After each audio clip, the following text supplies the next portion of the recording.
So welcome everybody to the final grand rounds of the academic year.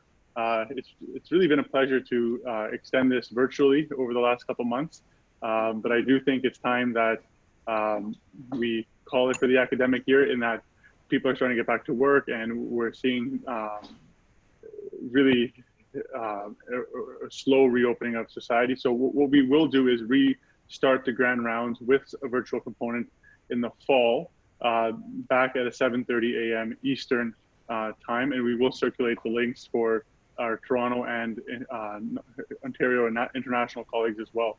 I'll hand it over to John Lloyd to start grand rounds today. Thank you, Amandeep. Welcome everyone. We have a topic that applies to all physicians today outside of just us in ophthalmology, and we hope to be joined by not just our faculty, but some people from across the Faculty of Medicine.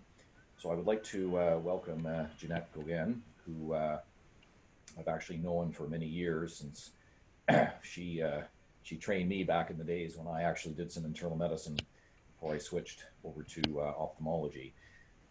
She is a staff endocrinologist at St. Mike's and associate professor, of course, in the Department of Medicine. And she also is the internal medicine residency program director, something that I think is quite a bit harder than my job, as she probably has about 10 times as many residents to look after.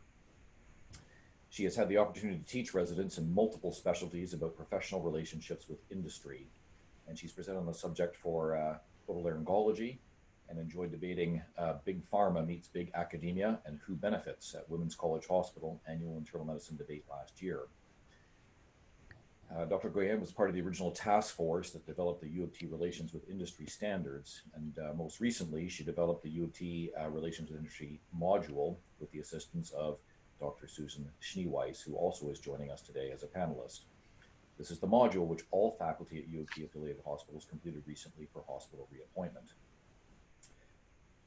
This is a very interesting topic, and things have definitely changed over the years in our relations with industry, and I'm very much looking forward to hearing Dr. Gauguin's talk. And Dr. Schneeweiss is the Vice Dean of Continuing Professional Education, and she will also be open for questions as well. So welcome everyone, and welcome Dr. Gauguin. Thank you very much for the very gracious introduction, and thank you for allowing me to talk at these grand rounds. It's really a great honor, and I really appreciate it. It's one of my favorite topics, so a big passion of mine. So we're going to talk about managing professional relationships with industry, the bottom line. And so I just got to make sure these advance. That's my bottom line to you. For 2020 vision, we all need to have a position on managing professional relationships with industry. So in terms of disclosures, I have no disclosures to make. This is a standard slide that people are meant to be using at the University of Toronto. I want to point out, though, that everybody is a little biased, and the fact that I have no disclosures also indicates my position on the topic, and you have to keep that in mind as we go through these slides. The objectives of the session: by the end of the session, participants should be able to understand the risks and benefits of forming a relationship with industry. We'll be going through the literature on that, and then we're going to talk about what the University of Toronto's UofT's relationship with industry standards says, what their bottom line is, which is our bottom line, about meeting with pharmaceutical representatives, using drug samples, participating in CME, working with industry as a consultant, and disclosing potential conflicts of interest. What I'd like to do is start for the residents or the fellows in the, I can't really say in the room, that are online. I want you to take 2 minutes and commit now on paper what your stand is for the following. Do you think it's helpful or appropriate to meet with pharmaceutical reps for the purpose of drug detailing, which is learning about their products? Do you think it's helpful or appropriate to use drug samples for your patients? Do you plan to attend non-accredited pharma-sponsored educational events? And do you plan to, sometime in the future, consult for industry? All of these choices are things you're going to have to be thinking about And there are things that your faculty thought about as well. And there's a shifting environment across the country and across North America. And your stand's going to be very important. So as I'm just chatting here, I want you to reflect a little bit. Do you strongly disagree with relations with industry? Do you strongly agree, or are you neutral? And we'll come back to this at the end of the talk.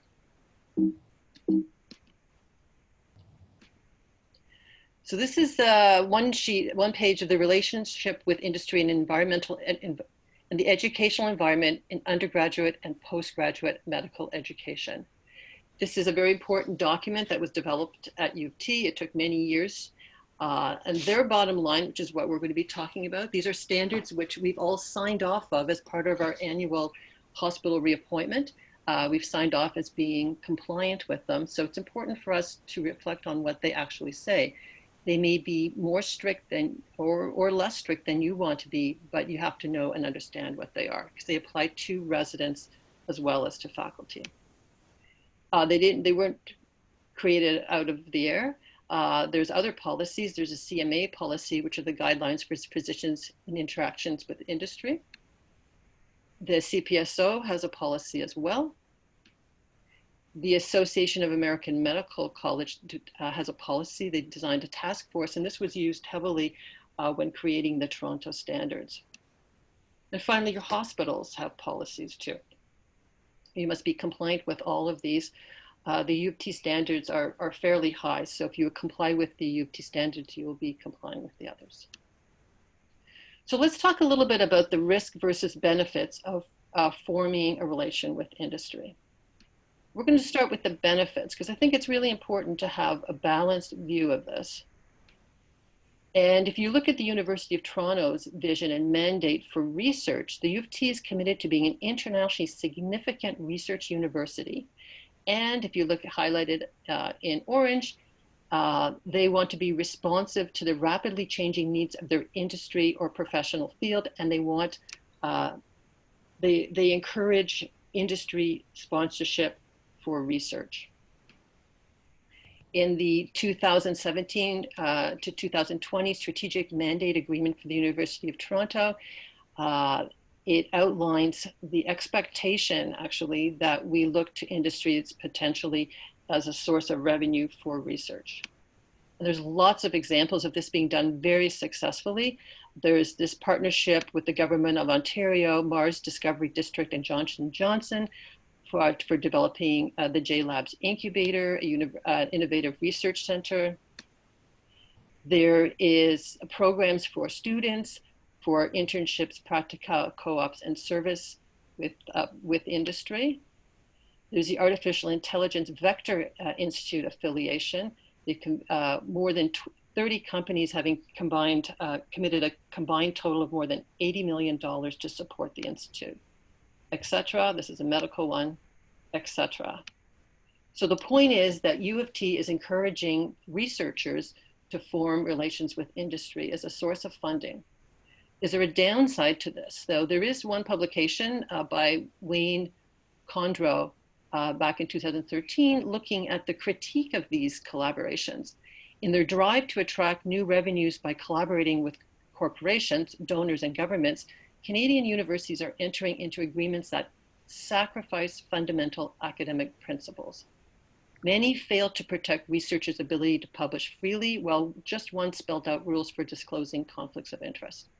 So the point is, while we're encouraged to form these relationships, there's definitely potentially a downside.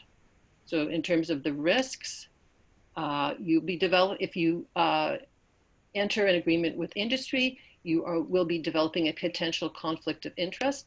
And this is an avoidable one because you have the choice as to whether or not you interact with industry for your research. It may alter your research agenda, and it may reduce your colleagues' confidence when you publish because if you have a list of conflicts of interest. So this is something to think about. This is something to balance, because it could be if you don't enter the relationship, the research won't happen at all, and that would be inappropriate as well. All things to consider. The standards, though, the standards relate to clinicians and education. So how does industry influence clinicians? There's several there's actually a very broad research, very broad publications on this topic. We're going to go through some of them now because these are relevant in terms of making your decisions as to whether or not to interact with industry from a clinical level. So first of all, how do they potentially influence you? They influence us with food. Food is the most commonly used technique to derail the judgment aspect of decision-making. With flattery, because we're receptive to compliments even when we recognize the source's transparent agenda. And friendship, engendering goodwill and encouraging reciprocation for gifts received. If you look at Cialdini's 6 key principles of influence, or the tricks of the trade, the reciprocity, if you get something, you'll give something back, comes from the food. Liking is the flattery and friendship you receive from these candidates. Commitment and consistency, they can close the interview if you're meeting with the pharma rep by asking if you will try a certain drug, and if you say yes, you tend to actually do that. There's something called social proof, or the bandwagon. All your colleagues are using this. Or authority, appealing to authority. Mr. Big is prescribing this. So the point is, particularly for trainees, but also for faculty, when you enter relationships with pharmaceutical representatives and or go to CME events, these sorts of principles may come into play in terms of how you end up being potentially influenced. So does it make a difference? Like, we know that we're scientists at heart and that we look at research when making decisions about drugs. But actually it's been shown to impact physicians' knowledge. It improves the ability to identify treatment for complicated illness, but we have the inability to identify wrong claims about medication. It also has an impact on physicians' attitudes. Positive attitude towards a pharmaceutical rep leads to awareness, preference, and a rapid prescription of the new drug. There is increased formulary requests for medication, non-rational prescribing behavior, increased prescription rates, prescribing fewer generics, prescribing more expensive, newer drugs at no demonstrated advantage. And looking at it from the point of view of the ethicists who have assessed this, one really interesting publication, it's worth looking up if you're interested in the field, is they tried to analyze the effects and roles of direct-to-physician marketing in the pharmaceutical industry. Based on our analysis and industry observations, our explanation is that in addition to providing a reminder effect, constant interaction builds a stock of goodwill between the detailer and the physician, translating into positive physician prescribing behavior. This goodwill is not based on purely objective and rational factors, but on social and cultural norms. Its character changes from informative to more persuasive in the later stage of the drug life cycle. The evolution of goodwill in this manner reflects a deepening relationship between physicians and pharmaceutical sales rep. So the point is that when we enter these relationships, because we're human beings, social human beings, we will tend to be influenced despite our best efforts not to be. Well, could the influence be a good thing? There's a whole journal-based issue based on this in the American Journal of Bioethics. Huddle said behavioral economics view of the inevitability of unconscious influence is not proven, so maybe this doesn't happen. But Moriam says the physician as fiduciary imposes a higher standard of behavior, the burden of proof on the doctor that there's no abuse. Rubin says it's good for the public for new drugs to be used, because at least they're being used. And Brody says it's unprofessional to spend time with detailers because there are other sources of information. Detailers are giving you gifts and setting up a conflict of interest. Anyways, very interesting issue to read if you have the time. More recent studies have looked at pharmaceutical industry sponsored meals and physician prescribing patterns. This is from 2016.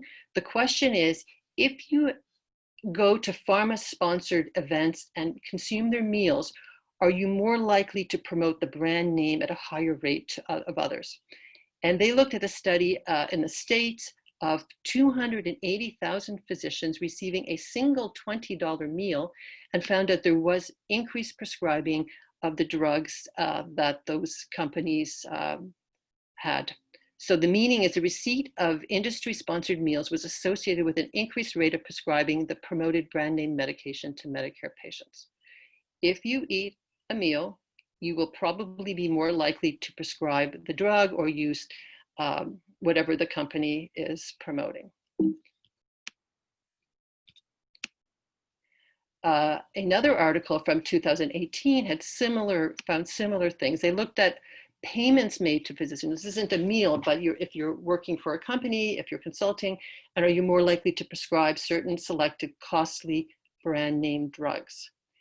And another cross-sectional study, over 500,000 physicians, and they found the results show the odds of prescribing 3 to 6 drugs among physicians who received industry funds was increased to 1.4 to 1.5, and payment from the manufacturer of 4 to 6 of the specific drugs had an increased odds ratio of 2 to 8. So the conclusion was physician-industry financial relationship was associated with increased odds of prescribing costly brand name drugs of uncertain medical benefit. So what does that mean now? So what do we do with this information? Well, we can ask what the public thinks. That's another piece of the puzzle. And in the New England Journal, there's an article, editorial, and Sunlight has disinfected the new rules on disclosure of industry payments to physicians. And one mechanism through which the Sunshine Act could reduce healthcare costs is that patients, having learned of physicians' involvement with industry, might alter their view of physicians' trustworthiness. So they're wondering, what do the patients think about the doctors who take payments from industry? What about Canadians? They interviewed 4,000 participants in a telephone survey and asked about acceptability of the interactions. It was found to be highly acceptable if the doctor was requesting information about a particular drug or small gifts of obvious educational value to the patient, interestingly. Mixed feelings about free meals to listen to pharma or to payment to attend a conference. And low acceptability if there's research recruitment fees, personal use of medication samples, or for using information not yet public about a new drug to make investment decisions. Not too surprising. So the concerns we have here, if you develop an avoidable conflict of interest, this is for the clinical part in red, it's avoidable because it's your choice whether you do it or not, you will likely alter your prescribing of medication. This happens to all of us, and may lead to reduced patient and colleagues' confidence or the loss of trust if the patients know about it. There's also a financial cost. Just to mention, if you look at drug costs in Canada, we spend an extraordinary amount of money, 33.7 billion in 2018. There's annual increases in the cost of drugs, for instance, 4.2%. Using costly brand name drugs where there's less costly but similarly effective alternatives is a problem. And the cost of marketing to physicians also increases the costs of drugs. So what's the clinical price we pay? The point is that, as one editorial said, there ain't no such thing as a free lunch. Industry's mandate is to sell drugs, initiate and retain customers, and influence physicians' prescribing. Physicians' mandate is to minimize conflicts of interest, avoid biased prescribing, maintain the trust of the public.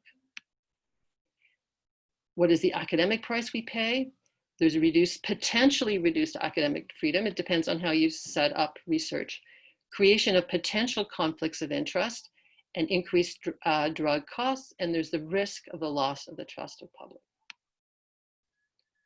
So that's the background that I've finished discussing. I'm now going to give you the bottom lines from the standards for different potential spectrums of influence. For gifts, the bottom line is that gifts must not be accepted. Food and entertainment are considered gifts. The exception is full day events, modest or part of the budget. This includes rounds, journal club. This includes coffee, it includes pens, it includes everything. We must not accept gifts, which includes food and entertainment. If you choose to attend a non-accredited industry-sponsored event, the meal should be at your own expense.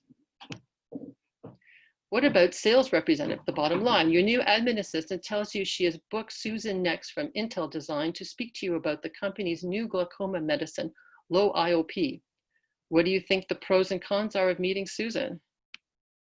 Well, the bottom line from the UofT is that meetings between industry, product, or sales representatives and students or trainees should occur only in educational settings when a faculty member is present. The faculty member has a responsibility to ensure any discussion about specific products is medically and scientifically sound, balanced, and includes alternatives. Student or trainee contact information must not be provided to industry representatives. Faculty members should consider the educational value of the meeting with representatives of industry and recognize that in doing so, they model such interactions for trainees, and that's actually a very important point. Meetings with representatives, if you choose to have them, should be by appointment, and meetings with industry representatives should not normally take place in the presence of patients unless the representatives are specifically needed for patient care. What about drug samples, the bottom line? Mark from Optimum Prime Vision bumps into you in the hallway and hands you a pamphlet on the new broad spectrum antibiotic for pink eye. So will you be trying out our new broad spectrum globomycin? Can I leave you some samples of globomycin for your patients to try? What does the university say about this? The bottom line is that faculty members, if they choose to use drugs to offer drug samples to their patients, should make use, if at all possible, of central repositories administered by pharmacists. Unfortunately, I'm not aware of any of these existing in our hospitals yet. Physicians and their families should not use free drug samples themselves. This is the equivalent of self-prescribing and comes under regulations for this.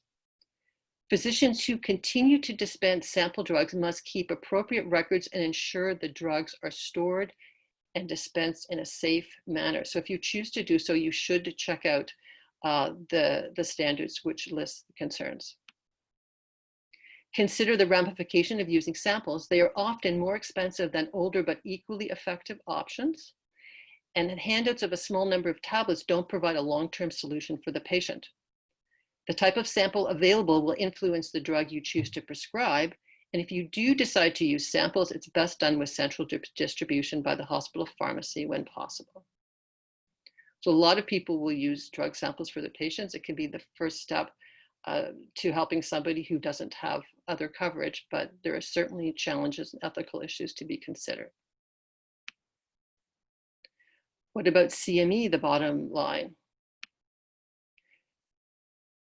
If an event is accredited, it's gone through a process to ensure that it meets the standards, which includes planning, which involves needs assessments and proper arrangements, including being hands-off from pharmaceutical companies. Funding is ideally multi-source, again, hands-off. Disclosure for the event, company names are disclosed, but not product names. And disclosure for the speaker, the talks should be using generic names and conflicts of interest disclosed. Food is considered a gift. It does say that if it's a full day event, it can be, modest food can be provided. Commercial display should be in a separate room, not at all for trainee events, and there should be an audit performed. These should be all of the distribution of the events, advertising and such should be not coming from pharmaceutical companies, but should be coming from centrally from the department. Things to think about. What about sponsored lunch rounds where the speakers pick their own topics? What about arranging accredited CME events and using pharma money for the speaker program of your choice? What about using the globomycin calendar with daily tips on improving the quality of life, I should say, with patients with eye disease? Or what about going golfing in the Bahamas with Susan? This in the past, these things have happened in the past. Getting to the end here, consulting, the bottom line. If you choose to work for industry, remuneration must be commensurate with the work done and disclosed annually. Acceptable activities include scientific education sessions to improve the company's personnel's knowledge, consulting for public advocacy, health promotion, or to develop better healthcare products, participation in industry-funded public education that's not related to a specific brand product, Faculty members should not participate in speakers bureaus. This is when you're paid to give talks and the company selects or has influences over anything, including the topic, any part of your talk, or any members of the audience. Participation in a speakers bureau makes a faculty member de facto a company employee. And the last part of this is that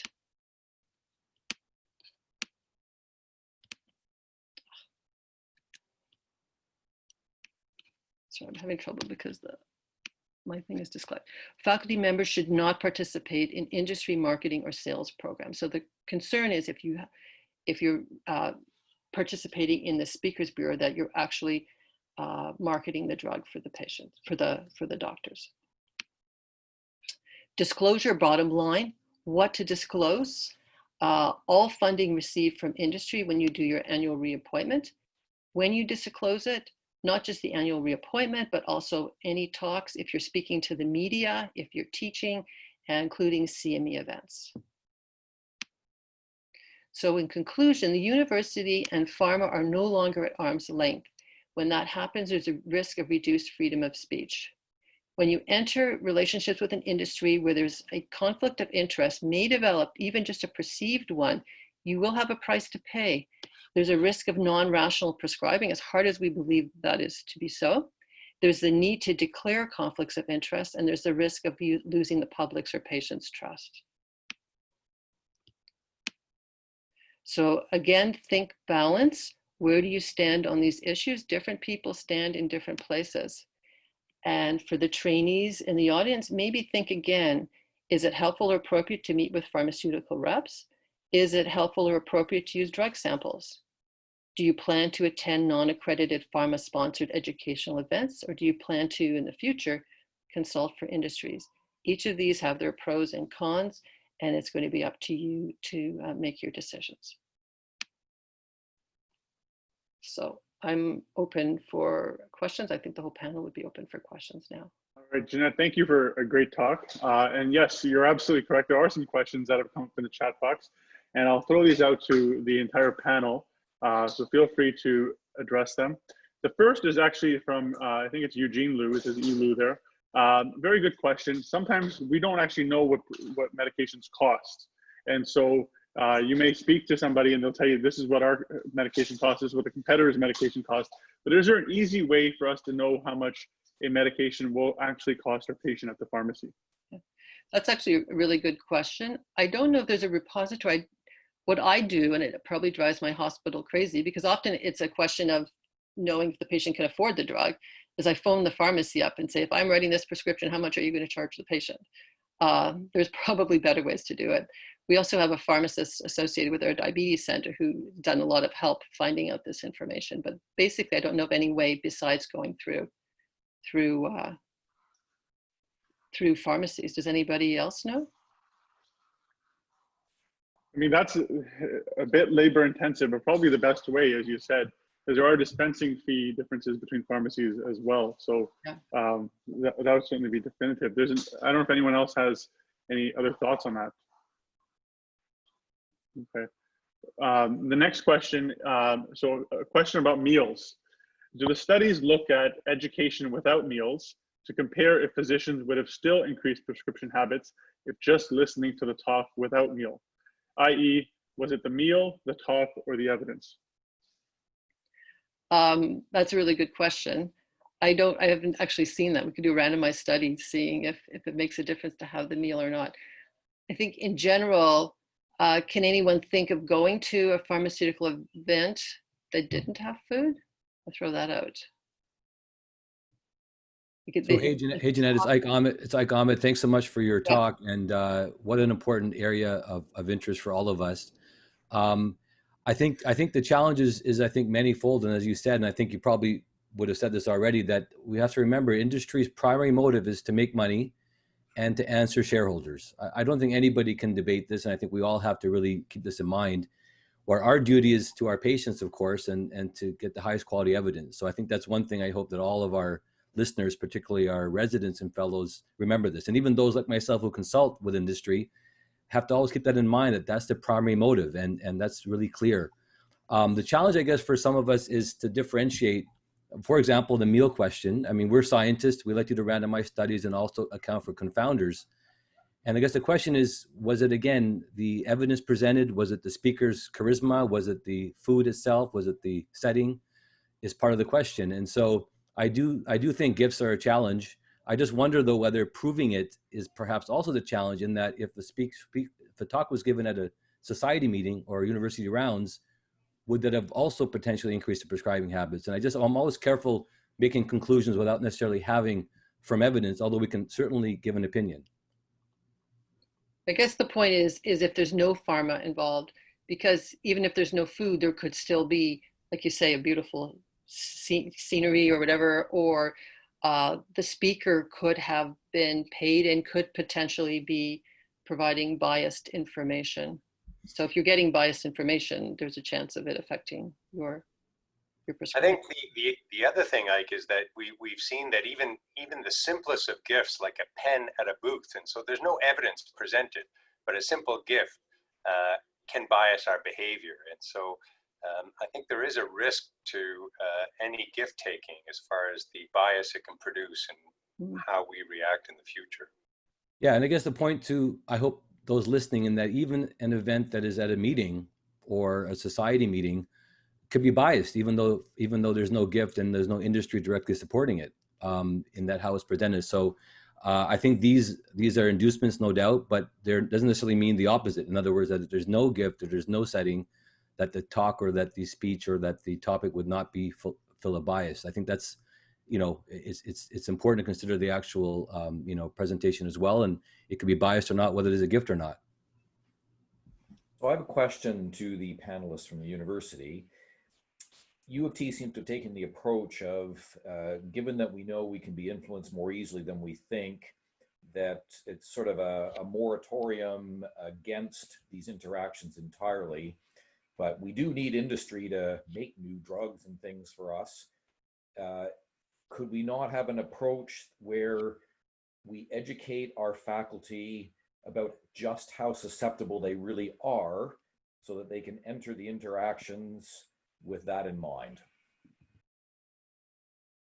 So I guess, John, if you look at the standards, they don't forbid the interactions. There's much more stringent standards in the States. And these standards went through, like, they're from 2013, and I think it took about 5 years to get them actually implemented, because there's so much, people have very strong feelings across the spectrum. Some thought it was too strong, sometimes people thought they were too weak.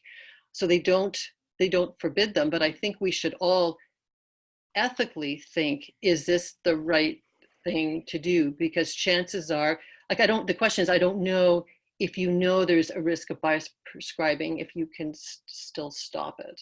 I don't know, unless you keep track and say, I'll deliberately use this other drug. But the point is, you're learning about this drug and, oh my goodness, it sounds great. And what if it is the best drug? You can't not use the best drug just because you met with the pharma rep, right? So it becomes very complicated, I think.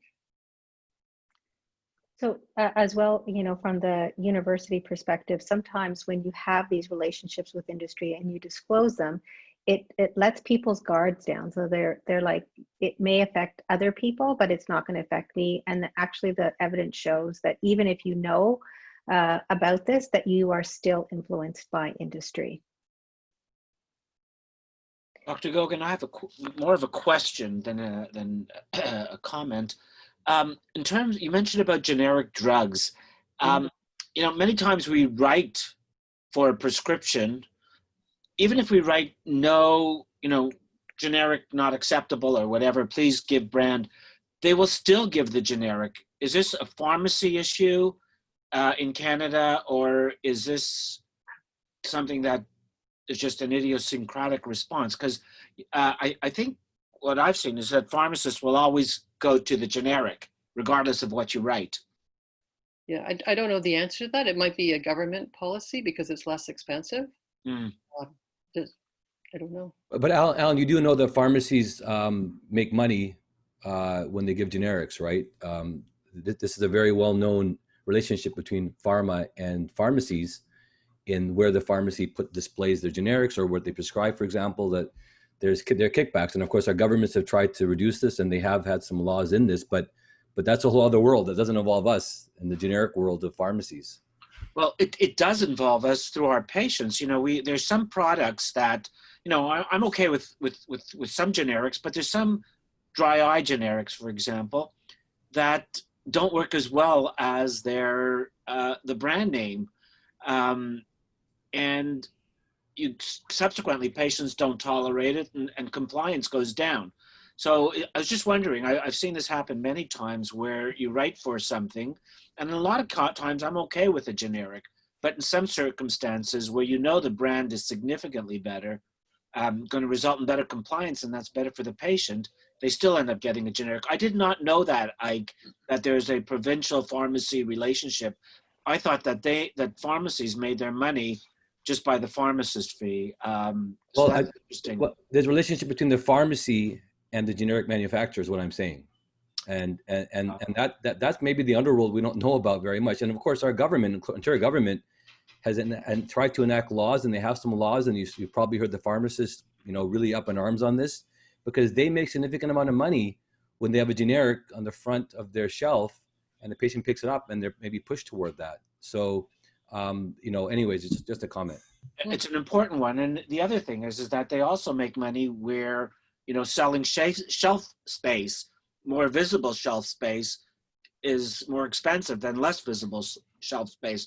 So there's a lot of work. I mean, we work in a team, and our interest is patient well-being.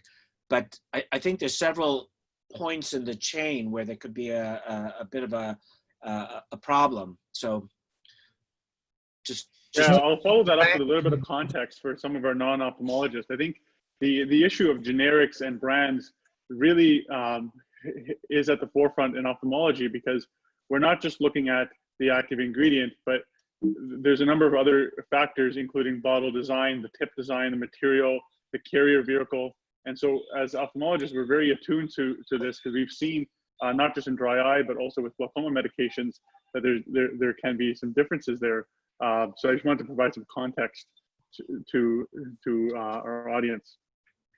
So can I ask Jeanette and Susan and Glenn, when we have grand rounds, or if we have a meeting that is run through the department and we have a separate space for an exhibit, is it okay for the drug reps to attend the grand rounds or attend the meeting or not? So in general, they should not attend the meeting. Because if you're doing grand rounds, the drug reps, ideally you should have more than one sponsor for your rounds if you are going to have sponsorship. And in general, they should give you an educational grant to do with whatever you want, and not necessarily directed towards a talk around their product or device. So they shouldn't necessarily, I think they are sometimes in the room, but generally they should not be in the room. And they're certainly, if they're going to have a product to show you, that it should not be in the same room as your grand rounds. So what if it's if I could just qualify, what if it's our usual weekly grand rounds, and we often have coffee and some breakfast that is funded by the department and not by industry money. And this industry rep sells a glaucoma product, and they saw that the talk is on glaucoma and ask if they can come to observe and learn from it. Is that an issue? No, I think that's okay. Yeah.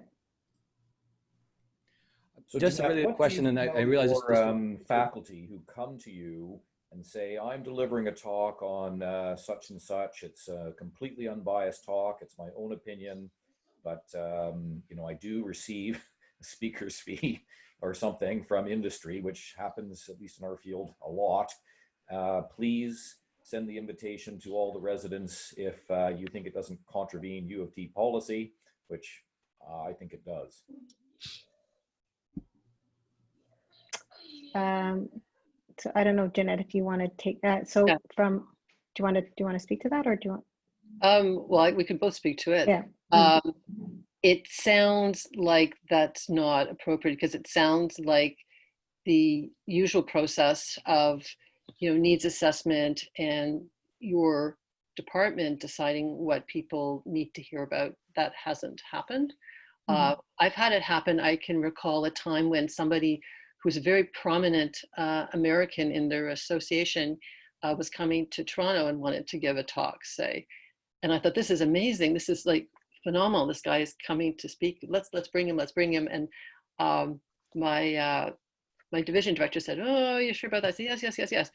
And so we brought him, and he was being brought into town, turns out by pharma, and the pharma people came, and he was selling a product, and I just felt so terrible. So you can actually tell when that happens quite often. It's because we're so used to hearing sort of unbiased, properly vetted CME, when you can tell when you're being sold a product, but the problem is you don't know that until it's actually happening.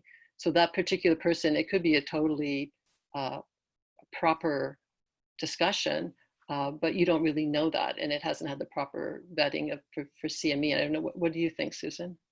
No, I agree. So the topics of your rounds should really be based on the needs of your residents and your faculty, and it should be set by a scientific planning committee. If the scientific planning committee decides that that's an appropriate, that they want that talk, and then I think it's okay, but it should not, the pharma reps cannot pay the speaker directly, so that would not be accredited. And also thinking about the previous question, if you do have a drug rep that is sitting in on your rounds, then they now have access to the residents, and so maybe they're there for their own education, but you need to be very careful that that they just they want to have access to residents and being able to discuss their products with the residents.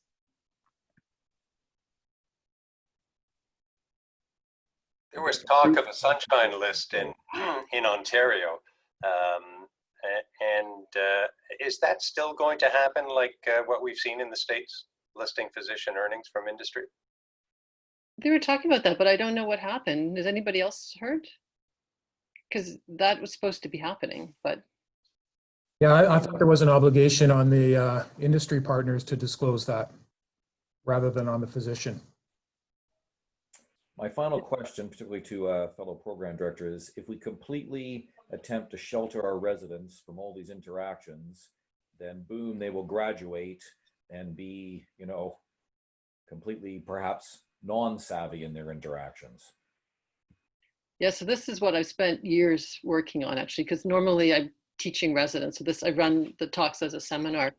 So that's one way of dealing with it, is actually educate people. But it's very hard to hit the right balance, because they want to know how to interact with industry sometimes, and just saying you shouldn't do it is not necessarily satisfactory, because then you don't give them the tools to actually interact with industry. But we also don't know if those tools are effective or not. So normally when I do this talk, it's like a back and forth seminar, and I have a slide from a paper where they suggested ways, like questions you ask. If you're going to have a pharma rep in your office, these are the questions you ask to try and develop and sort of to have a balanced view of that medication, for instance. So the question is, do you teach it or not? That's the crux of the matter. If you honestly think that the relationships are not appropriate, are you right to impose that, given that the standards aren't that high, aren't at that level? Probably not, right? The standards don't eliminate that. So it's better to try and get people to reflect on what they would do, and then maybe give them some tools if they decide to do so. If I can make one small comment, in that I know we often talk about industry's influence on content and education or on behavior of an individual.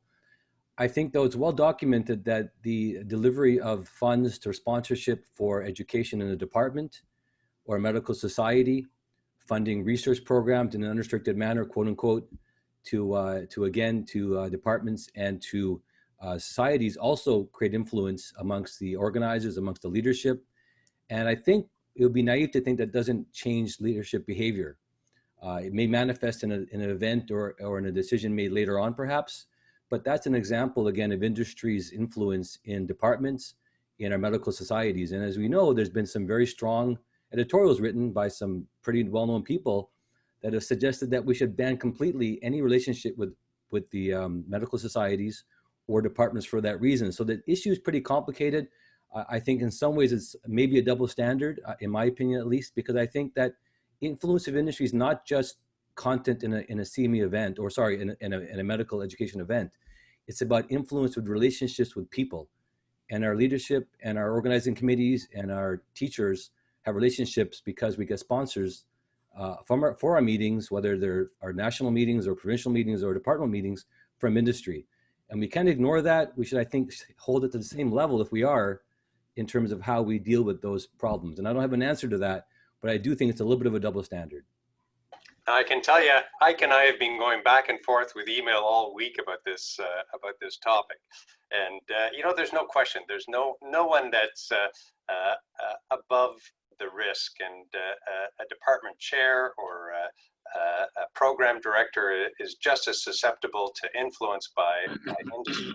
But I really believe that removing, having a one step removed, where funding comes in as a non-educational or an educational grant that has no conditions, helps produce the least amount of bias. And you hope that there's enough checks and balances with that leadership in whatever organization, whether it's a department or a national society, that the influence of the person accepting or negotiating that deal is held in check by whatever system you have. So I really think it's a protective mechanism. I'm not convinced that it's a double standard, but I certainly agree with you that the leadership that accepts that fund is much at risk as a physician who attends an industry event. The problem is, of course, that the evidence kind of points against that. If we look at the history, for example, in US programs and medical societies, we see great examples of that influence resulting in changing behavior. And the sad thing is that we think we're not susceptible, we think we're protected, we think that we have stop gaps. The reality is we don't. So it may be a risk versus harm thing. So I actually agree with you, Ike. But I guess the question is, if we eliminate pharmaceutical industry entirely from education, plus or minus research. You said you do consulting, so you must think something positively about that sort of behavior. If we eliminate it entirely, is the world going to be better off or not? And sometimes we have to accept that the world's not an ideal place. Yeah, I totally agree. Is that what you're arguing, Ike? Are you arguing that we should not have any relationships with industry? Oh, no, not at all. What I'm saying is that we shouldn't make it seem like one is better than the other or that one's okay. We often talk about the individual, but I rarely see the discussion with regards to a larger level. It's encouraged, in fact, that industry should sponsor things to societies or through departments. It may be better. I don't know. I'm not commenting on that, but we at least need to recognize. And I usually don't see that part of the discussion. And I think it's a matter just of transparency. It's a matter of recognition. And of course, my personal opinion, I think, it's a risk benefit, as you said, and we have to live with that. But I think we can't ignore it. It should be out there and very visible. Our residents should understand that as well. And it's a signal to our residents when we do this that we have to be able to be aware of that. So my bigger point is just like, let's not sweep it under the rug. Let's make it very open and discuss it, just like for an individual like myself. Is there evidence? I wonder, Jeanette and Susan, I mean, university policy and most society policy is that you should have a form of an unrestricted educational grant. Is there evidence that does help prevent influence? So I mean, it's really a matter of mitigating the influence, right? I don't think if you have industry sponsorship, I think you have influence but having an unrestricted educational grant with multiple sponsors helps to mitigate that risk. But I don't think we can say that just that doing that takes away all of the risk. And in terms of the people that are running the program or receiving the money from the pharmaceutical companies to run their events, chances are they feel grateful to them, and that does potentially set up concerns for reciprocity. Yeah, can you make a comment? Yeah, go ahead. Yeah. Well, thank you. Yeah, so Glenn Bandier here from Postgrad, and apologies, I'll have to abbreviate my time here, but I think there's really three levels of influence. One is influencing the speaker and their content, and I think that one's pretty clear, and the evidence there is pretty solid. This whole notion of presence and sponsorship, even at an unrestricted level, I mean, there's a reason BMO sponsors a soccer field and Scotiabank sponsors a sports arena, right? I mean, they do get credibility and affiliation just by virtue of sponsoring. Even if they don't influence the content or the actual performance of the players on the field, they still get a lot of credibility, and along with that comes the the bias. So it comes at multiple levels, and I think maybe that's what Ike's getting at in terms of the broader level of influence and affiliation that people feel. My view is that just certainly having this conversation is a start, and whenever this comes up, and in discussions with residents, or this plays out and there's an opportunity to use it as a case study, I think people should take it on and just discuss the pros and cons of different arrangements. And acknowledgement of conflict of interest, I think, is probably the most important thing. And, to pretend it doesn't exist is the wrong thing to do. But even just disclosing the conflict and let people make their own decisions about the credibility of the information that comes as a result of that, I think is an important conversation. I just noticed one other comment about Ike earlier made the notion of the charismatic speaker. If anybody is interested, there's a great paper written by David Sackett, probably about 10 years ago now, and it's called The Sins of Expertness and a Recipe for Redemption. And it just talks about the undue influence that people who are seen as experts in their field have, even if they're no longer truly experts. Just because of who they are, and it all sort of speaks to this issue. So thanks for having this conversation. There's one other question at the bottom here saying not acknowledge who gave the unrestricted grants. I don't think that, I think when the pharma gives you money, they want to be acknowledged. So if you could do that, that would be great, but I don't think they'll give you money if you don't acknowledge them. And the other point is, if you're in the audience and you're hearing a talk, it's important to know who's paid for it. Because if you find that it is favoring one particular drug, say, and the company provided money for the talk, then that would increase your skepticism about it. Mm-hmm.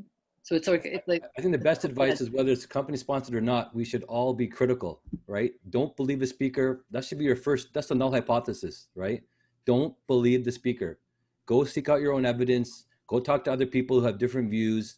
Go get some clinical experience on your own, read everything, and then go. It should apply to everybody, even a patient in our own room. Like, it's not the cataract. Maybe there's something else going on. Work with null hypothesis no matter what. I think that's important.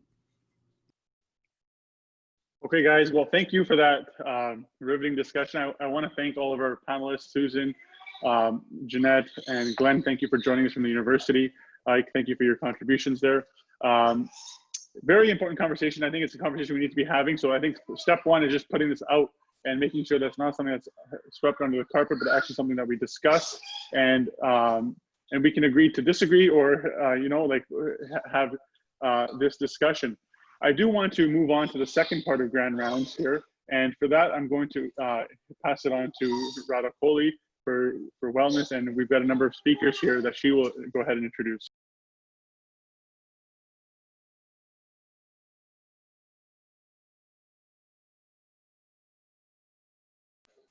Radha, you're muted there. I'm just going to unmute you.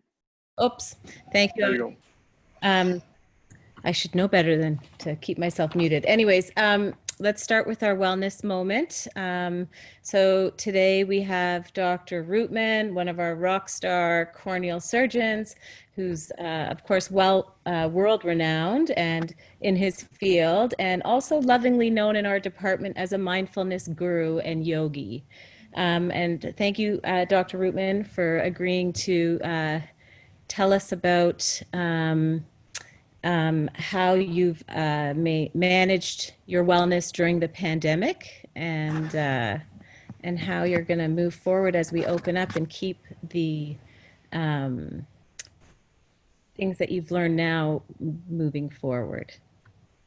That's great. Thank you very much, Radha. It's really a pleasure to speak to you today. And I've just got a few slides to help me remember what's important about this talk. So Radha asked me two questions: is how have I managed to get through this recent unprecedented situation, and what things am I going to take from it? Because I don't, it's horrible that people have suffered and many people have died, but there have been many, I think, positive outcomes from it. But I don't think there's any simple solution, and I'm certainly not the expert. I think it's all part of finding work-life balance that begins the day you start work and probably ends the day you retire. But I think I've looked at the past 3 months as sort of an opportunity. And these are the 4 points that I'd like to go over that I think have helped me with getting through the last 3 months. And actually, I even hate to admit it, but I've been enjoying it. And I think these 4 things can help you out, and hopefully I'll just give you some practical tips. I don't want to sound like a Hallmark card, but I think that there are a lot of good things that you can take out of it. Number 1 is to practice gratitude. Where we've got less income, many of us close to 0 income, but don't sweat it. You just pay less taxes next year, and it all comes out in the wash. And my experience of taking a year off now almost 8 or 9 years ago, I think helped me realize that. We're really lucky. We're not on the front lines. We're supported by a number of people around us. I've got my wife, the residents, the house staff, especially our fellows who if they see me in the hospital, they try and get the security to escort me to the outside. And of course, our secretaries, and then the most importantly, I've got Benny, my dog. You all know that I'm crazy about dogs these days. And I think that you have to reestablish a new normal. You have to reestablish a routine. I rise early because I love the early morning. I love to go for walks with my wife and with the dog, and really be mindful on those walks. Turn your phone off, or if you have to take your phone, use it only as a health Fitbit kind of process.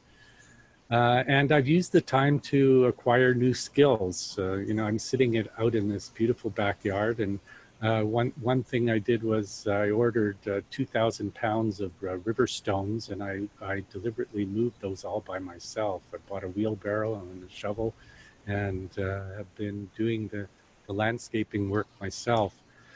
You need to take naproxen when you do that, because it really does hurt your hands, I have to tell you. And I've used the time to work on some other projects. I've got a strong interest in EMR that I've been working on, and I've got my own proprietary one.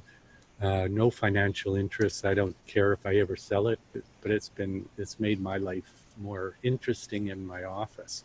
So that's just a couple examples. I don't want to make this a bragathon. And then finally, Zoom has been very good. I didn't know what Zoom was until COVID-19 hit, and I think it equals connections.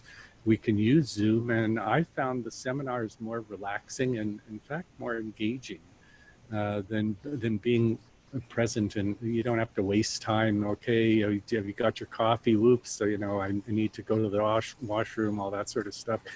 You're there, and then you leave, and it's fantastic. All these people, I feel like I've got some connection with the people that I'm meeting with. And likewise with meeting, is like, why do we have to waste a half an hour traveling to KEI when I can get on a Zoom meeting and meet with all my wonderful friends and colleagues? And finally, my son forced me, I have to admit, to play chess with my 6-year-old grandson, who's currently beating me hands down. And I'm not letting him win. He's good. He's thinking, and I'm having fun every day logging on and interacting with chess. So that's how I've made it through the past 3 months, and I hope all of you have done the same. I don't think it's not a totally up all the time. I have my down moments where I wonder, are we ever going to get back to it? And then I have my other down moments with, oh shit, we're going to have to get back to this. So I'm looking forward to really slowing the pace down. I really don't like the pace of ophthalmology, the way it's become over the past 20, 30 years. When I was a resident, if we did 5 cases in a day, that was a big day, It took us all day from 8 o'clock.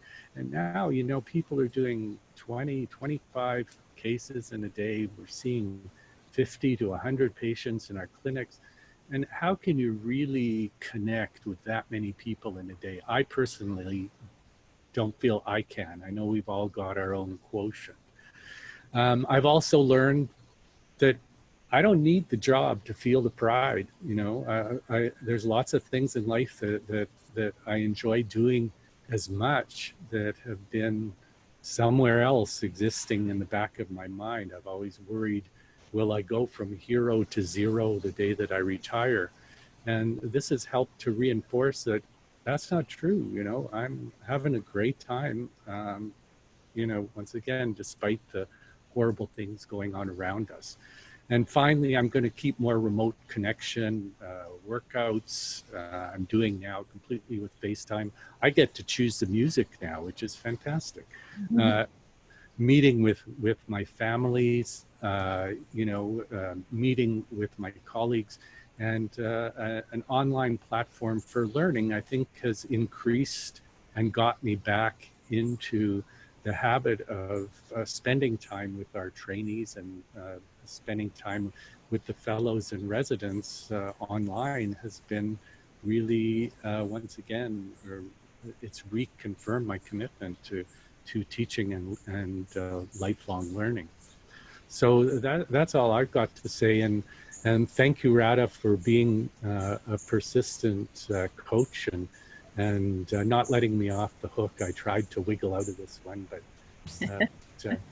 she made me do it, and I'm really happy for it. So I hope we'll all come back to some new normal. I just hope that it's a different normal than we had before.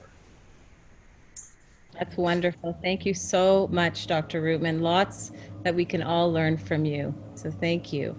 My pleasure.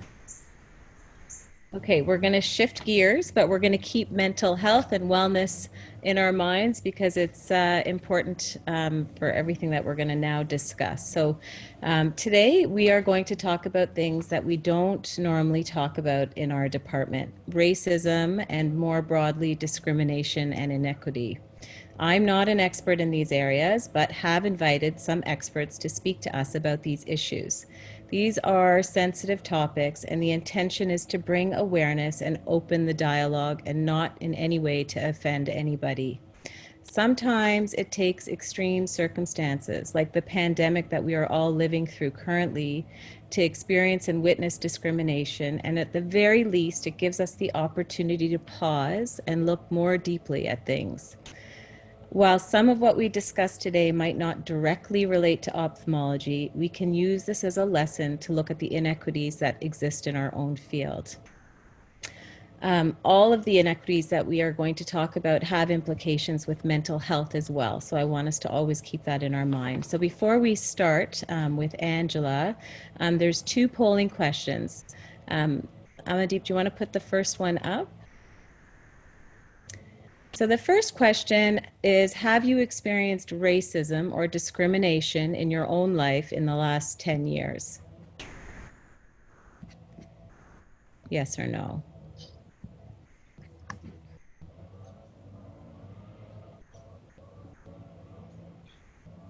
So we've got about 50% of the respondents having replied. So I'll close the poll here and launch the results.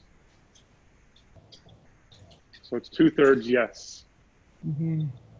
Okay, and the next question. For the East Asian Canadians amongst us, have you experienced racism during the time of COVID-19?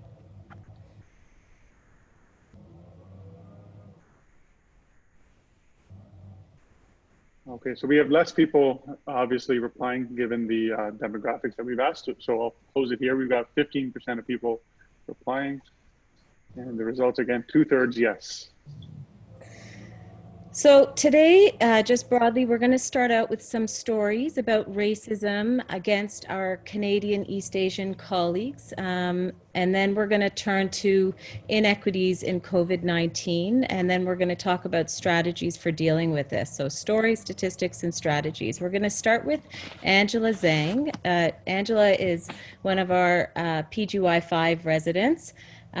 She is just near the end of her training and is going to head off to Dalhousie for a glaucoma fellowship.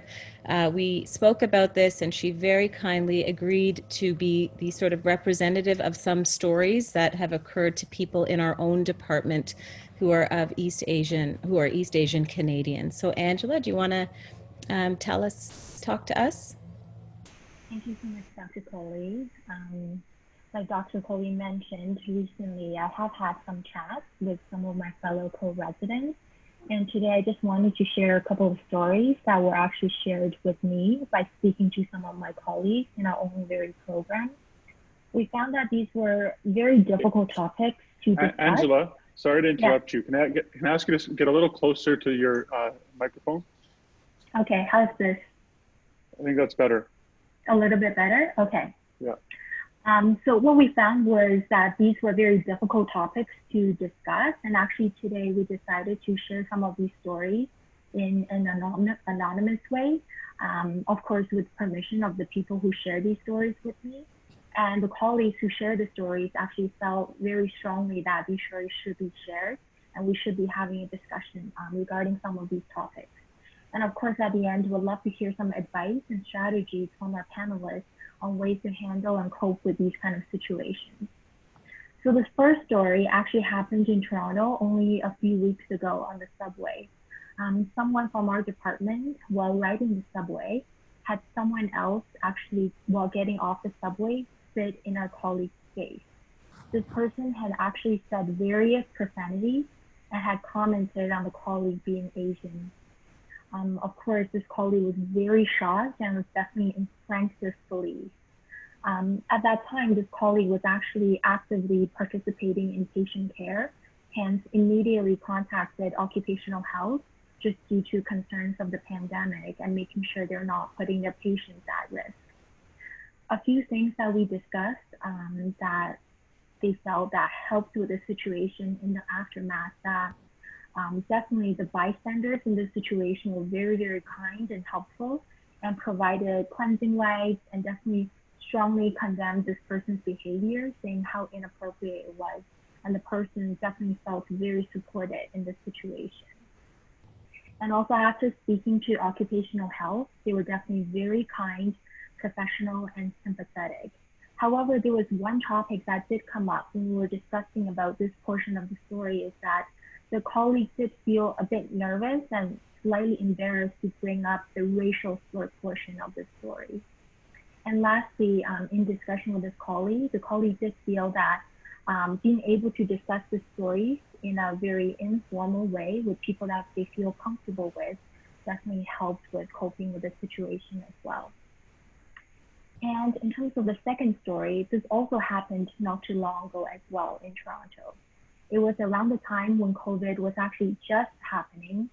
So actually at that time, it wasn't mandatory for healthcare providers to wear a surgical mask in Toronto while providing care to patients. One of our colleagues took a family member to seek healthcare unrelated to COVID and any infection. But this colleague was very aware that they were assessed by someone wearing a mask while providing care at a physical distance, while patients in this facility, well, other patients in this facility were not. They definitely did receive wonderful care in this situation. However, still was very aware of the situation, which does highlight to us that sometimes even with the best intentions, sometimes there's still unconscious bias that affect the way our patients and families feel about the situation and sometimes the care they've been received. Thank you, Dr. Coley. These are the two stories. So there's a lot to unpack there. There are microaggressions and complete overt aggressions, and we're going to come back to it when we we'll circle back to it at the end. I also want to, before I introduce Dr. Rosella, Dr. Nupra Bakshi, who is the Director of Equity, Diversity, and Inclusion, is on the panel today, as well as Dr. Myrna Lichter, who has done a lot of work on inequities in eye care in vulnerable populations. So I want to just bring them to our attention. Let's go to polls 3 and 4 now before we speak with Dr. Rosella. Right here. So what proportion of the areas hardest hit by COVID-19 are low-income neighborhoods?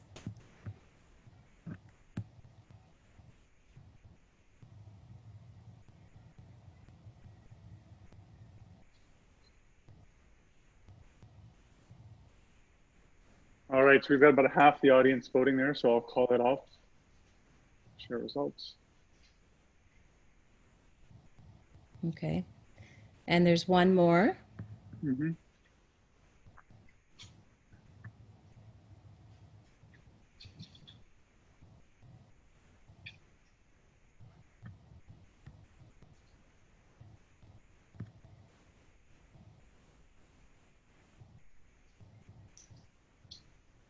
Now this one's a little tougher, and as expected, the results are pouring in, but it's pretty divided. I'll share it here.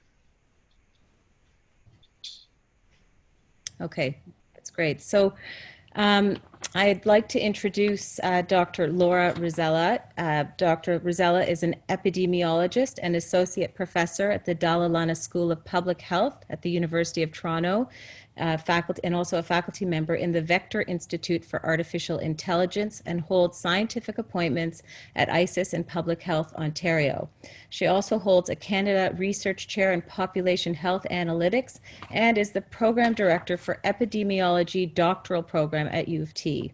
She was an epidemiology lead during the H1N1 pandemic at Public Health Ontario, where she led several studies informing the pandemic response. She currently is working on various aspects of Ontario's coronavirus response, including measuring the socioeconomic variation in COVID-19.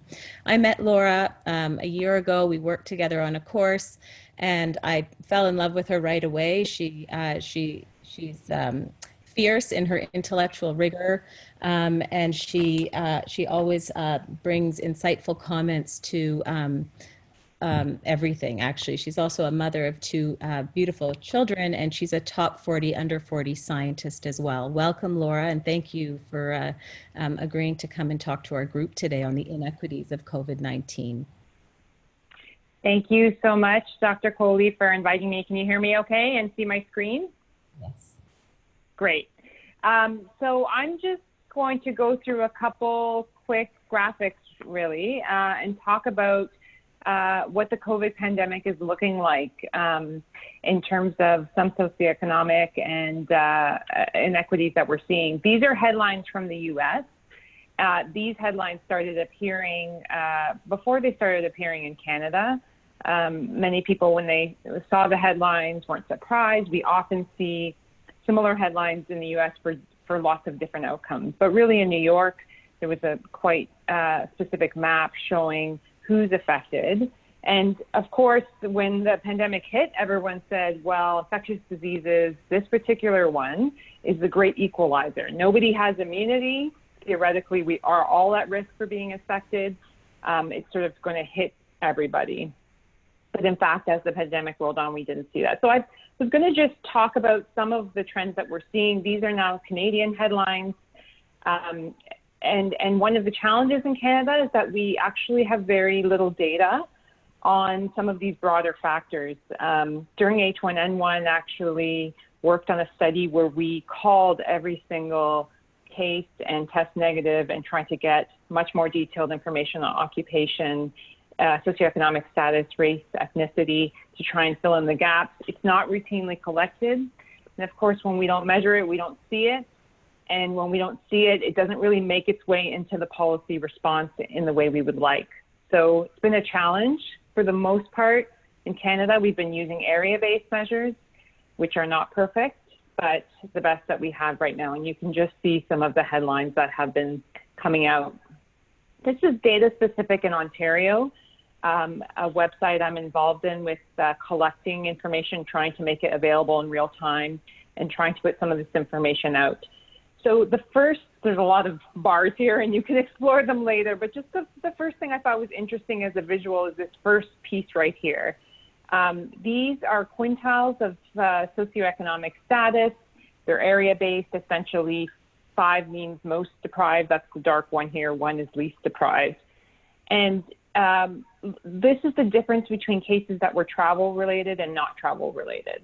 So in the beginning, most of the cases in the pandemic were travel-related. Actually, a third came from the US in terms of travel relation. And we see an equal distribution, and not equal, but actually more equal distribution in terms of socioeconomic status across the quintiles. But as soon as you move to the not travel related, so you see quite a different picture, a disproportionate number of cases occurring in those that live in areas that are considered the most deprived. And of course, this changed over time. We see some difference in death, not as much. And then other metrics of race and ethnicity also appear quite striking. And so this information comes from the census. Those that are part of a visible minorities in a particular area that's more concentrated, definitely a disproportion in terms of being affected by COVID compared to non.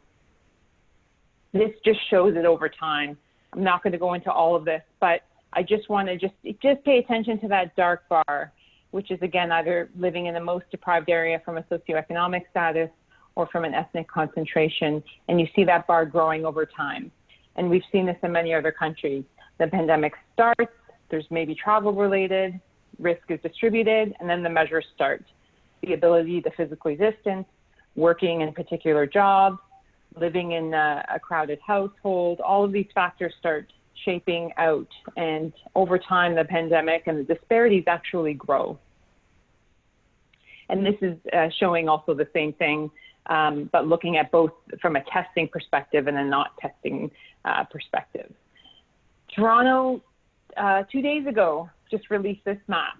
We hadn't had a map like this yet, showing which regions of the GTA, and if you're from Toronto, this will make sense to you. If you're not, you may not be aware of these areas, but essentially those areas that are hardest hit are also the areas that are most socioeconomically deprived and have the most ethnic diversity.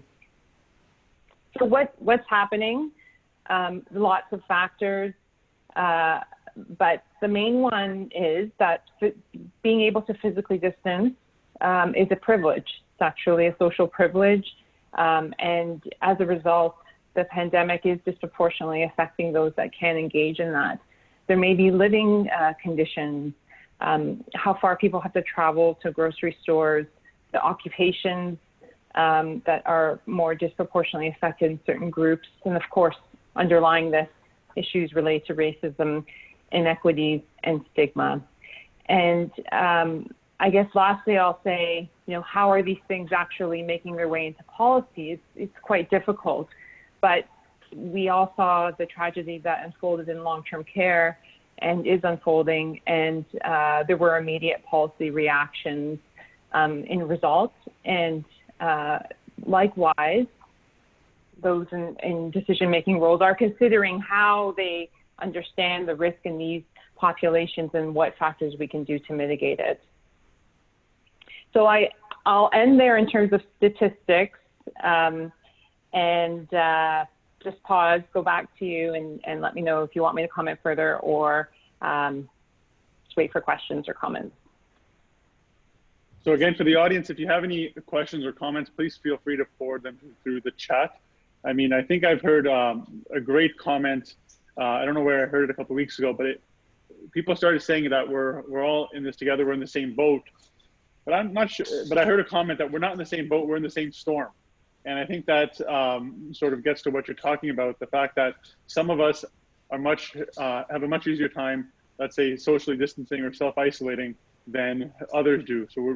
So I think it's better to say that we're in the same storm. That's a great point.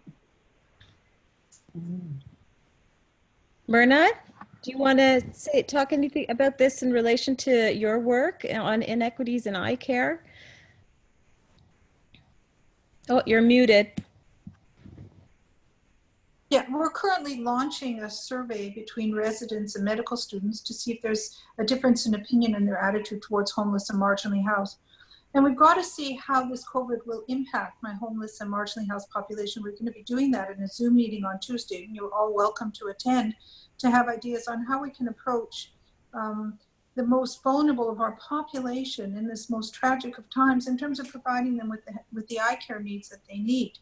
And I think what we find is that there's not only inequities in terms of their perception of regional birth, but also inequities in terms of their level of poverty. Mm. Laura, do you think we're going to ever collect race-based data in general on these types of things? A really good question.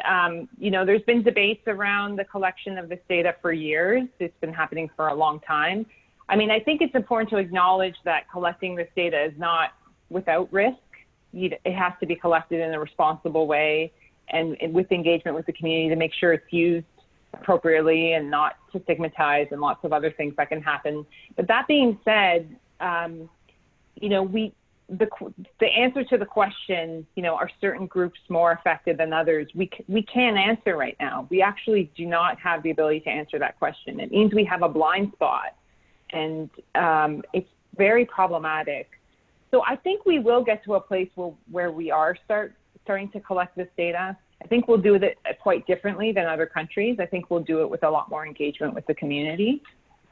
And we do collect it in some places, like the census. There are surveys that collect this information. So I think we'll get there. It's definitely a hope of mine and a call for many epidemiologists in public health for a very long time. I should mention Toronto decided to collect race-based data on their own a few weeks ago, even though it wasn't being endorsed by the province, and they went on their own to do it. And then York and Peel region also did the same. So we're now starting to see local regions saying, you know, enough, we need this data to support our response, and they've gone ahead and started to collect that data. Okay. And one last question. I mean, people are talking about super infectors, and these might be people who can't socially distance. And when we spoke, you had mentioned, you know, in New York, they have hotels now for people who might not be able to socially distance. Are there any public health measures that can be implemented in Toronto or in Ontario where people who live, you know, multi-generational homes or in denser areas or who aren't able to socially distance? Is there any way to equalize that by providing resources to these types of people? Yeah, so in New York, finally, there's been some initiatives there's a lot of hotels being unused at the moment. This is also relevant, of course, for the homeless population, where physically distancing is pretty much impossible, where they've made those available in order to, and especially for people that do essential work, PSWs, et cetera, if they're able to make use of these spaces. And so if they do have to work in these high-risk settings, or if they are vulnerably housed individuals, that they can actually make use of these spaces. And so those initiatives have started in New York. There's been nothing like that I've seen formally in and around Canada yet, but it's definitely something that many people are talking about. Okay, that's great, Dr. Rosello. Now we're going to turn to Dr. Kenneth Fung, who's going to help us deal with this psychologically and from a mental health perspective in terms of coping. And Dr. Kenneth Fung is a staff psychiatrist and clinical director of the Asian Initiative in Mental Health program at the Toronto Western Hospital, UHN. He is also associate professor within the Department of Psychiatry at UofT. He completed a 2-year fellowship in cultural psychiatry at UofT and a master's as well. His primary research, teaching, and clinical interests include both cultural psychiatry and psychotherapy. He is involved in community-based research projects related to HIV, mental health stigma, and immigrant and refugee mental health. He's been on the circuit recently on many Faculty of Medicine events around racism against East Asian Canadian physicians in particular, as well as other events. And he's also the recipient of many, many awards. So Dr. Fung, thank you so much for joining us. Maybe you want to start with speaking about this issue, the stories that Angela raised about racism directed, in this case, towards residents, but many East Asian Canadian physicians. Welcome. Welcome. Thank you. Thank you so much for inviting me. You can hear me okay, right? So thank you so much. And this is such a great topic, and I'm delighted and honored to be able to take a couple of minutes here to share some of my thoughts with you. Thank you, Dr. Angela, for sharing with us some of these stories. Stories like this, when we hear them, it definitely makes us uncomfortable because it challenges the notion that we as Canadians, that racism doesn't exist. And of course it does, but still, I think as Canadians, we have this image of ourselves that, well, that happens south of the border, but we're in Canada. I think it's an important issue to discuss because just like what Angela has shared, those stories, a lot of the staff, family, and friends of mine, and as well as patients that I'm in contact with, have experienced very similar incidents. And a lot of the incidents are in which that the person feels like they're blamed for what's happened. So two things, right? One is that you are a vector of infection, that if you are East Asian looking, that you must be infectious. And this has happened even all the way back like 2-3 months ago when there's no notion of community transmission. And maybe even especially at that time that if there's a certain look to you, then you might be infectious, and that still carries on now. And the second is that the conspiracy theories that we are the source and origin of the virus. And a lot of this discussion occurs, and the racism that exists starts to create this othering, that these East Asians are this other category, that they are to blame. And there's a de-Canadianization of it. So that if before you're seen as, you know, Asian Canadian, Chinese Canadians, you're still part of being Canada. And it's quickly changed to these Chinese people, these Asian people, these East Asian people as a group. That the hyphenated identity is kind of being lost, and we don't suddenly become an outsider, that when you see a Chinese person, there's those people out there. So this othering process would lead to, I think, a lot of people feeling shocked, angered, fearful, anxious, and kind of not belonging, which of course in lots of research has shown leads to a worsening of mental health well-being. If you feel like you're living in a country where suddenly it's not your country, you're kind of like a guest here. And it doesn't matter even if you are born here and you have been generations here, the remark of go back to where you belong or go home can be heard. So that is very difficult. In fact, there is data from ISIS research that shows that the Chinese community actually have worse mental health outcomes when you look at admission rates. Like by the time they get admitted, they're sicker, they're more psychotic. And further research shows that compared to even other ethnic groups, they feel lower sense of belonging. Mm-hmm. So this is in the backdrop then of the fact that there is racism, and racism even includes Asians and East Asians. We had this discussion in the last webinar that I was in, but what about this kind of model minority? Don't you have it better already? You're East Asians, you're not like Blacks or South Asians. There's some talk of that, right? And so we start discussing about that there is a actual historical history of Chinese being discriminated from the head tax to the exclusions throughout the history of Canada that some may or may not be aware of. And the fact that the myth of model minority ignores large segments of the population of East Asians that don't fit in that kind of myth. We actually call it myth of the model minority. and whether it's positive stereotypes, but even there's at the same time just as many negative stereotypes about East Asians. So a couple of months ago, I was yelled at by a taxi driver who cut in front of me, and yeah, he blasted at me for like 2-3 minutes of full of East Asian slurs and not knowing how to drive and et cetera, et cetera. So there are a ton of negative stereotypes as well. And as alluded to, there's both overt racism, that's historical, but it's also alive and well, and there's covert racism. And there's research that shows that even covert racism, it's very hurtful mentally, because the receiver of it starts questioning themselves, am I just being too sensitive? Is the problem with me and not the person who's saying these things? And that happens to my patients too. They have nightmares and they say, maybe we are the cause of the pandemic or something like this. So, and this leads to the systemic things that Dr. Rosala has talked about, that if you look at disparity data, and there's a lot more in the States, there's disparity on the healthcare system, of people not getting adequate services.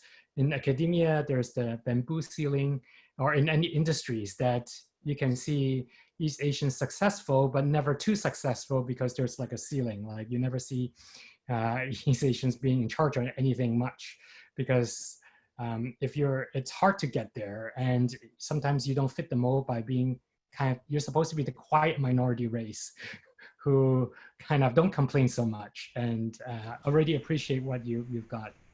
So in terms of what to do, I think understanding the historical perspective, understanding the overt and covert racism, understanding the narrative that sometimes is created to make people feel like, well, if you're East Asian, you don't even have a right to complain. I think that's important. So dialogues like this to kind of point it out that any racism in any form, it's not right. I think it's very important because it empowers people to validate their feelings that it is important. I think understanding how this de-Canadianization, the visible minority feeling of the othering, understanding this process is very important. There is whole cultural and racial identity development that people, sometimes they do feel like, oh, maybe Canadians are all colorblind and we're all one. And then usually an incident like this is a wake-up call to start to notice all these things that are actually happening around you that you kind of write it off as just being too sensitive, or that's just the way things are. And so being able to sensitize yourself to those issues is important. And when a racist incidents like this does happen to you, it's important to identify your thoughts and feelings that you have emotionally and in terms of your thoughts. So in terms of thinking, it is important to not what we call internalize it, because there certainly is a rich literature on so-called internalized stigma. That is, we start to convince a lot of people that there is something wrong with my ethnicity, or there is something to this. So this internalization process is important. And emotionally, it is important to identify the mixture of feelings of kind of confusion and anger and frustration or anxiety or fear or sadness or disappointment. And in circumstances where some of us are empowered to do so, we can respond safely by talking back if it's a safe environment to do so. And emotionally to take care of ourselves by talking it out, because a lot of people are even afraid to talk about it because, as you said, racism is a very uncomfortable thing to talk about. So talk about it with people you trust. It could be your families or friends or colleagues that you trust, and have this dialogue, because it's important to know that you are not alone in dealing with this. So that's very important for your mental health and well-being. Mindfulness, as we mentioned, it's an important tool that we have so that we don't internalize these thoughts and we can find peace with our emotions. And at the same time, we can feel empowered to act. So there are lots of coalitions and initiatives and movements that people can join and feel that they can be part of something and they can empower themselves. I have a community project with others that's called Project Protect. And in that website, we can find information that's both for ourselves and also for the general public. If you have patients that experience these things, both in terms of fear, just about COVID-19 period from the mental health perspective, but also from a social perspective, if they feel excluded in the Chinese community, our website is available in English, Cantonese, and Mandarin. It's called Project Protect, and I guess I can give the links afterwards. It also has a linkage to a reporting tool. Again, it's one of those things that if there's no mechanism to report, then maybe people don't know. So I saw in your poll earlier, like 2/3 of the people experience this. So every time if we do take the data to take a method to collect data, we do find it. It's not, it doesn't have to stay invisible. So having this forum, collecting data, allowing people to report it, and there are tools and links that I can give afterwards to people who are interested. And that would be a great step forward, because shame and stigma and discrimination happens when we don't shine light on it. That's how shame and stigma works. And if we shine light on it and not be shy talking about it, that's when we can face it together. And I think data also shows when there's more and more inequity in society, it doesn't just affect the marginalized, the health of the entire population, especially when we're dealing with pandemics and we need to have collective action. It's really for the interests of the whole Canadian fabric. That strength is it is in diversity and inclusion. So by talking about it and allowing ourselves to be armed with dealing with it and confronting it is an important step forward. So maybe I will just kind of end my remarks there and entertain questions. I think you're on mute, sorry. It's because I have screaming kids in the background. So that was excellent, Dr. Fung. Thank you. Lots of tools that we can use. I mean, I think this piece around shame, anyone who's experienced racism at any stage in their life, you do internalize it often, and you're afraid to kind of, so even in asking people about this, there were people who weren't comfortable talking about stories just because they don't want to be, you know, they don't want to be stigmatized, or they feel shameful about it. And it's a real silent suffering that then ensues. And so we do need to amplify these stories and talk about them. Does anyone have any other questions before we? Let's go to Nupra. Mm-hmm.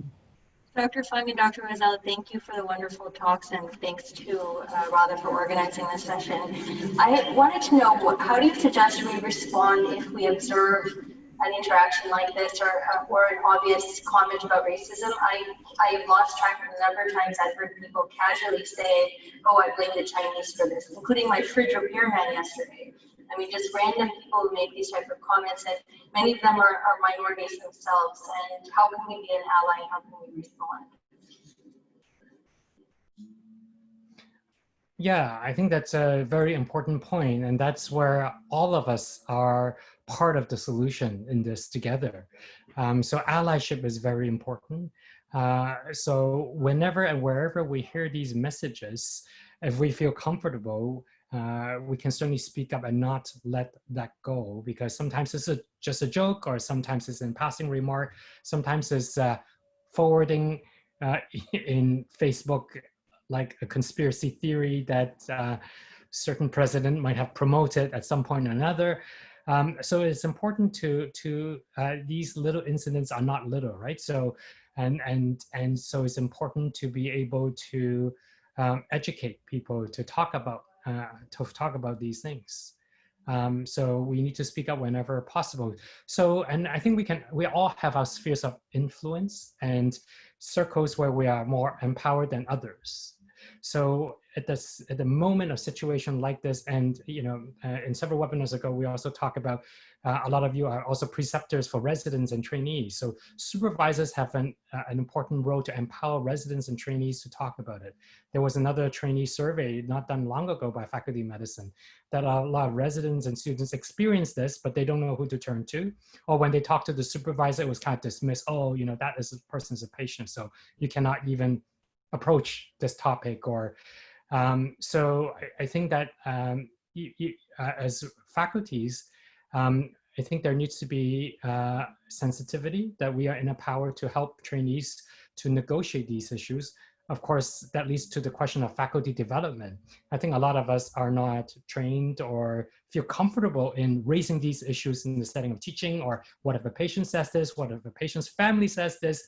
You know, as a doctor, do we just kind of absorb it all and say, yes, you know, you're a patient, so everything you say is right, or we don't confront it? Or how do we confront it in a way that's safe and do no harm and actually advance the dialogue? So all this from a faculty development standpoint is important. And of course, the policy standpoint is also important. So, yeah, that's different levels of intervention. Yeah, there's lots of work to do. In the interest of time, there's still some unrelated QI, very interesting stuff to come. I want to thank all the doctors on the panel today. We really covered a lot and only really skimmed the surface. We have a lot to work to do in the upcoming years. Racism, sexism, discrimination are alive and well in our culture, in our communities, and really the purpose here, you know, we talk about diversity a lot and we can have a very diverse body, but inclusion isn't like inclusion and exclusion criteria in a randomized controlled trial. Inclusion means belonging. And to create a culture of belonging, we need to amplify these stories and talk about them in many ways, whether they're through faculty development or through webinars or what have you. But they're uncomfortable and they're sometimes difficult, and there may not be a perfect way to address these issues, but we have to keep trying from multiple angles. So I thank you all for coming and speaking to us. You all shed a lot of information and wisdom on all these inequities. And we have a lot of work to do in our own department on these. So thank you for this. And with that, we will end our session. Thank you. Great. Thank you, guys. Thank you to the speakers.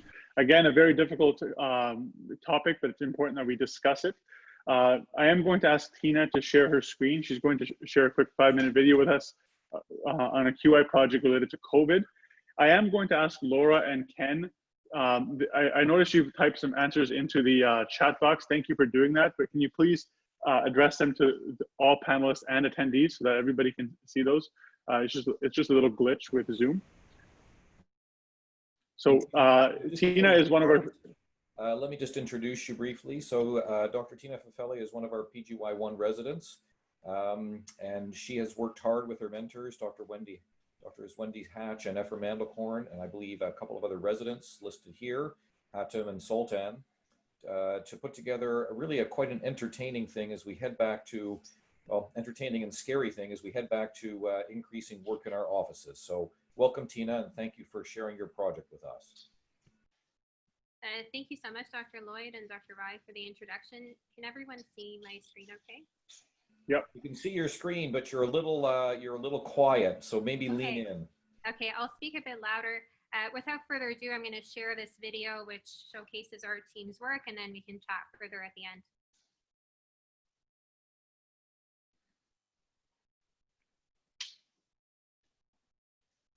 Effective use of personal protective equipment is critical for preventing the spread of COVID-19. The phase proximity slit lamp examination places the examiner at high risk of exposure to respiratory droplets. When it's not possible to consistently maintain a 2-meter physical distance, a homemade non-medical mask or facial covering is recommended. In light of these, the American Academy of Ophthalmology and the Canadian Ophthalmological Society have recommended the use of slit lamp breast shields and facial mask or covering for patients during clinical encounters. Quality improvement as a systematic approach enables changes that will lead to improved patient outcomes and experiences through better system performance. These steps involve a gap analysis for identification of an issue, testing ideas that solve the issue through Plan, Do, Study, Act or PDSA cycles, and spreading these initiatives. Using quality improvement methodologies in a simulation setting, our team aimed to determine the potential spread of respiratory droplets and appropriate means of minimizing the droplet spread during slit lamp examinations. In a simulated setting, a mannequin was placed at the chin rest of a slit lamp with the most common commercially available breast shield that measures at 9.75 inches in width and 10.5 inches in height. Under ultraviolet light conditions, a patient cough was simulated with a small latex balloon with compressed oxygen and fluorescent dye placed inside the oral cavity of the mannequin. The balloon was inflated until it burst at 5-pound force per square inch, or PSI, which has been previously reported as a PSI for voluntary cough or laryngeal cough reflex. The ejection of fluorescent dye droplets onto the examiner at the slit lamp were visualized with the video slowed down by a factor of 8 at 240 frames per second. These methods have been adapted from previous studies on visualization of cough droplets. At the conclusion of the simulation, the spread of droplets were identified on the slit lamp and the upper body of the examiner. Overall, in keeping with previous studies, the simulation demonstrated that slit lamp breath shields minimize but do not eliminate the spread of respiratory droplets onto the examiner. After donning the examiner an appropriate PPE for protection of high-risk areas for exposure, in the next stage of this initiative, we aim to identify means of further decreasing the droplet spread by focusing on the use of masks for the patient under examination. First, the simulation was repeated with the use of one of the most readily available cloth masks. With the use of the cloth mask, droplets were identified on the hands of the examiner and the slit lamp. Secondly, the simulation was repeated with the use of a surgical mask. However, the mask was positioned incorrectly, as this is a situation that is unfortunately encountered too often with the use of masks. In this case, droplets were identified on the shoulders, arms, and the hands of the examiner, as well as the slit lamp. Third step involved the use of a surgical mask with proper positioning on the mannequin. In a repeat simulation, the examiner was clear of droplets. Droplets were only identified on the slit lamp. In the fourth step, an N95 mask, which of course was not fitted to the mannequin, was used. No droplets were identified on the examiner or the slit lamp in this repeat simulation. Overall, this Quality Improvement Initiative simulation suggests the following regarding the use of masks for patients. Cloth masks decrease the spread of respiratory droplets onto the examiner and can be even more effective than a surgical mask that is worn incorrectly. Surgical masks, if worn correctly, greatly reduce the spread of droplets onto the examiner. Although shown to be effective, the use of our limited resources of N95 masks that have not been professionally fitted for routine clinical encounters is not supported. It is important to note that this simulation does not identify the spread of very small particles and droplets. The volume of the cough was intentionally overproduced beyond what would be expected in a natural cough in order to account for the potential extent and multidirectional spread of a true cough in various scenarios under one simulated setting. Furthermore, repeat simulations may demonstrate variable results. Lastly, appropriate PPE for the examiner should be selected on a case-by-case basis for patients who are low risk, suspect, or confirmed positive for COVID-19.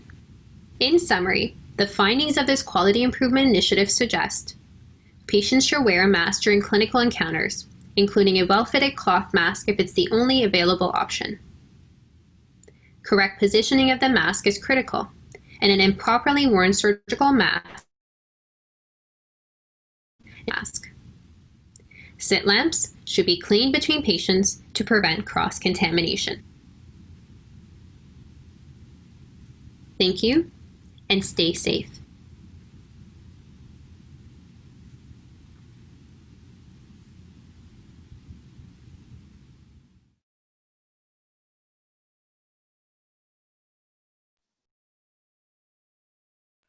Hope everyone enjoyed. I hope everyone enjoyed. This is just one of the examples of some of the great work that QI is doing within our department. I hope you took away some valuable points as we go back to increasing volumes of direct patient care. I'll include our email address in the chat box if there's any further questions or comments, but we would love to hear from you. I'll hand it over back to Dr. Lloyd and Dr. Rai. Thank you, Tina. That was a great video and a great demonstration, very timely as we head back to work. And it really provides some support for the concept of universal masking in our clinic. So thank you for doing that work, and a very novel approach to it. So I think that's very well done. So kudos to you and Ephraim and Wendy and the rest of the team. Tina, just one thing I thought was very interesting. I think we do clean our slit lamps, but if you notice where the droplets went, they went up the sidebars of the slit lamp, and I think I'll be cleaning that area a little better too. that's for sure. That's an area that's usually not expected or not thought about, but the sidebars near the chin rest is definitely an area that was contaminated. Okay, well, everyone, I want to thank all of our speakers today. We had a wonderful session, starting with industry and then the wellness and now QI. So it was jam-packed, and part of the reason was that this is our final grand rounds of the academic year. I want to thank everyone for all their efforts in getting this to an online platform, and it's extended the reach of the University of Toronto's Department of Ophthalmology to Ontario and beyond. We will be resuming grand rounds when the academic year resumes in September, and you can be sure that there will be a virtual component to that as well. But before we sign off, I'll just hand it off to Dr. Lloyd. Yeah, so once again, thank you for this multi-part session. It was excellent. I would like to wish everyone, of course, a great and safe summer. Clean that slit lamp like crazy. Get those masks on your patients as we all head back to work. And as Amandeep said, we will be resuming our rounds in the fall. They will return to their regularly scheduled timing of 7:30 on Friday mornings. And there will definitely be a virtual component, but here's hoping there will be also an in-person component, but I guess that remains to be seen. So thank you, everybody, and have a great summer. Stay safe.